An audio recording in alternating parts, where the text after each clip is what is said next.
There's a version of you that is buried under everything that you were taught to tolerate. The people-pleasing and the overthinking and the perfectionism, all of that. And I want you to understand that you're not stuck because you're lazy or unmotivated or something wrong with you. You're probably stuck because you're carrying so much dead weight. You have old beliefs, you have old identities, you have old wounds. And so this isn't about adding more to your to-do list. This is about removing what is quietly killing your momentum in life. And so let's talk about these things that you need to eliminate to finally feel free. And I'm going to just hammer home through these quickly, okay? The first one is this weird loyalty that you feel to a version of you that no longer exists. Like, we all carry ghosts, old identities, old stories of ourselves. But I want you to understand that staying loyal to an outdated version of yourself is the fastest way to suffocate your own growth. Your nervous system may still be wired for survival, not expansion. And that's something that happened during childhood. But just because you had to play small or be quiet or not be seen back then doesn't mean that you still do now. You have to understand that you're allowed to evolve. You need to give yourself permission to evolve. You're allowed to be unrecognizable to yourself and to the people who love you. And your subconscious is wired to repeat, not to reinvent. So you're going to continue to repeat old versions of yourself over and over and over again if you do not step in the driver's seat and be intentional about doing something different. If your past is writing your present moment, then your future's already predictable and dead. Letting go isn't failure. It's the funeral of who you used to be that finally frees you. The next level of your life requires a new version of you, not a recycled version of you who survived the last season that you went through. If a snake does not shed its skin, it will suffocate, and you will suffocate all of your dreams if you do not let old parts of you die off. So that's the first thing. The second thing is this habit of self-sabotage right before you break through. Have you ever noticed that right when things are about to start working, you self-sabotage, or you numb out, or you disappear, or you burn out in some sort of way? That's not a coincidence. It's conditioning. Your nervous system may not feel safe with success. So you create chaos because chaos might feel familiar to you, or because burning it all down will keep you exactly where you are. Self-sabotage is often self-protection from a life that's bigger than you're used to, or more than you're receiving in your current life and what you're used to receiving, or more than you think that you actually deserve. The closer that you get to a breakthrough, the louder that your inner critic is going to get. You're not afraid to fail. You're afraid of finally not failing, which is something that you've never been comfortable with. Even if you're miserable, you can be comfortable in misery and less comfortable in the unknown. And so you would rather just repeat the misery than to step off into the unknown and create something greater than you ever have. So that's number 2. Number 3 is toxic people who drain your energy. This one is quick and super easy. You cannot heal in the same environment that hurts you. No matter how strong your boundaries are, the wrong people will always find a way to drain you. You get what you tolerate. You have to ask yourself what you're willing to tolerate for this next chapter in your life. You teach people how to speak to you. You either need to teach people how to speak to you differently, or you need to let go of the people who drain your energy. So that's number 3. Number 4 is this addiction that you have to the approval of others. Most people don't live, they perform. They're like a jester that's dancing for a king. And when you're addicted to the approval of other people, rejection doesn't just sting, like it actually starts to feel like an internal death because your identity is outsourced. And so you have been looking for other people to tell you that you're good enough your entire life versus actually just slowing down and realizing that you already are good enough. You can't become who you're meant to be if you're constantly just playing a character for other people. And if you're not careful, your dreams will slowly morph into whatever gets you the most praise from other people. People pleasing is self-abandonment. Like, let that one sink in for a minute. If you're a people pleaser, you're self-abandoning is what you're actually doing. Have you ever thought about that way? You have to be authentic. You have to figure out who you truly are. Your authenticity will cost you the approval of other people. You need to be able to stomach that. That's number 4. Number 5, you need to have everything figured out. You got to get rid of that. This obsession that you have with certainty is really just a trauma response. It's control that's disguised as, hey, I'm being responsible. If you want like a 10-year plan before you take one step forward, that is just the fear of the unknown. That's not wisdom.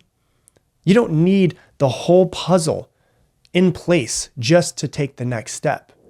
Most of the clarity that you will get in your life is just from movement in the right direction, not from sitting down and thinking about it. You're wasting a ton of energy trying to think your way through what can only be lived. And that's why you're overthinking. And that's why it doesn't seem to make any sense, because you've actually got to take action towards that thing. You've got to learn to live your life in the headlights. If you get into a car in the middle of the night and go for a drive, you can't see your destination. You can only see what the headlights light up in front of you, the next 100 feet. And after you drive those 100 feet, guess what happens? You can now see the next 100 feet, and then the next, and then the next. And so you're trying to plan out the entire route when in reality, you can't see the next 100 feet in front of you. And so you've got to get better at ready, fire, aim, which means you get ready, you take action, and then you make adjustments. Not you get ready, and then you think for a little while, and you think for a little bit longer, and then you plan, and then you plan to plan, and you plan to plan to plan. It's like you get ready, you take action, and you make adjustments along the way. You've got to get rid of this living in someday mode. Someday is where your dreams go to die. That's where they wither away at a job that you hate because you've just been, pushing your dreams down the road.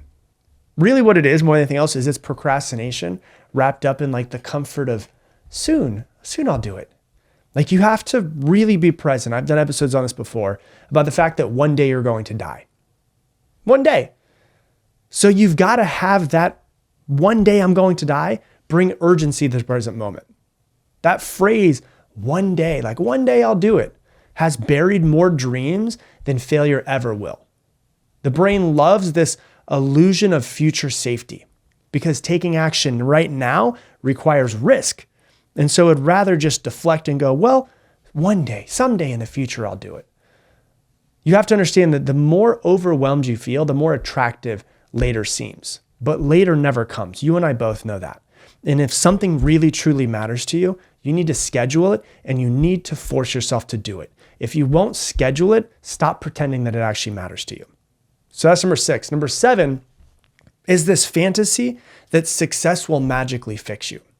The more money, the more followers, the more likes, the more validation, none of that is going to heal your inner world.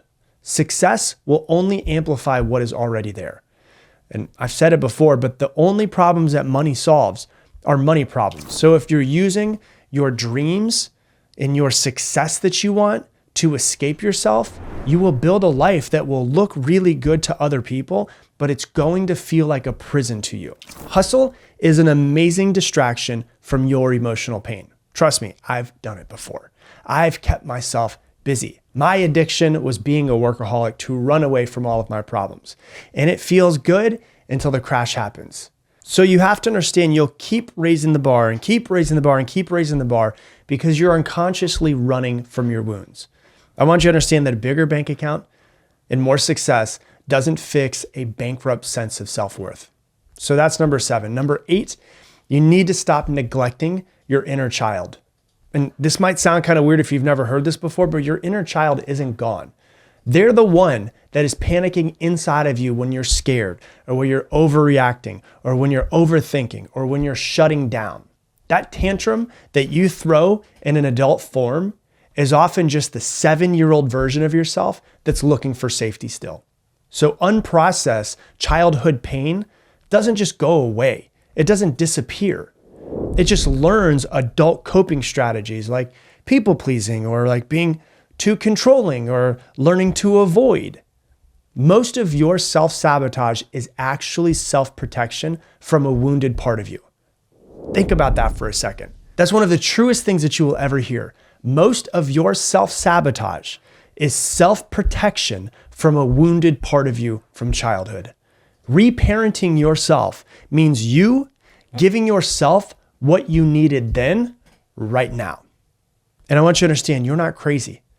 You're just carrying unmet needs that deserve some compassion, not some criticism, not hate, but some compassion. You need to learn to develop a relationship with that child who is still deeply inside of you, that child who needed a secure adult to give them something back then that an adult couldn't give them, whether that be safety, whether that be love, whether that be a hug, whether it be emotional intelligence, whatever it might have been. You're healing the version of you that needed something back then but didn't get it. That's what it looks like to actually reparent yourself. Number 9, next thing you need to get rid of, perfectionism that is dressed up as high standards. Let's really call perfectionism what it is. You have a fear of being judged. Perfectionism is just anxiety that's dressed up a little bit cuter. That's really what it is. And we always say like, oh, it's got to be perfect. It's got to be perfect. It's got to be perfect. Really what you're saying is if it's not perfect, I'm not safe. And that's a trauma response.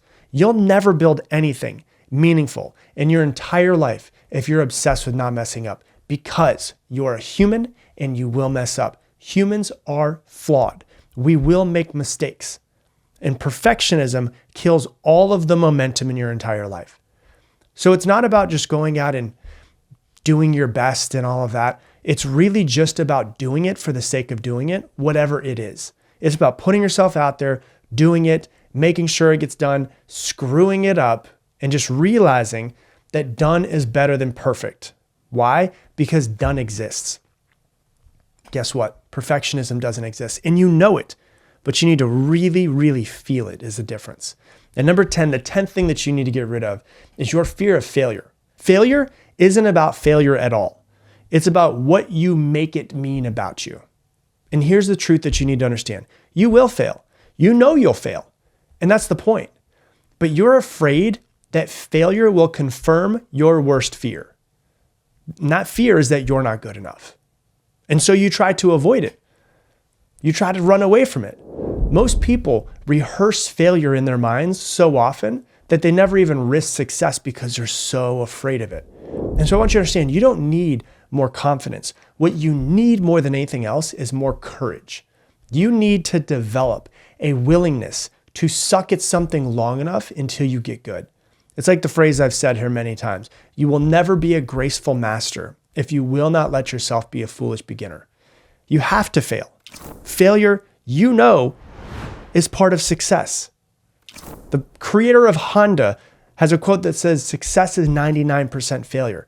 Failure is necessary to succeed. Failure builds resilience. And so you've got to learn to develop a muscle to run towards failure, because really more than anything else, that is where your growth lives. And so I want you to understand, if this hits you in your chest, good. It's not meant to shame you in any sort of way. This is really meant to wake up parts of you that know that you're meant for more. You can't carry the old with you into the new life. One of them has to go. And so let it be the version of you that you really want to be, not the version of you that you used to be. Hey, thanks so much for watching this video. Based off of what you have been watching recently, YouTube and the algorithm has made sure that you should watch this video next. It pops up as a different video for every single person. Seriously. So this one is for you. And if you want to make sure to never miss another video, hit that button right there, subscribe, and I'll see you on the next one.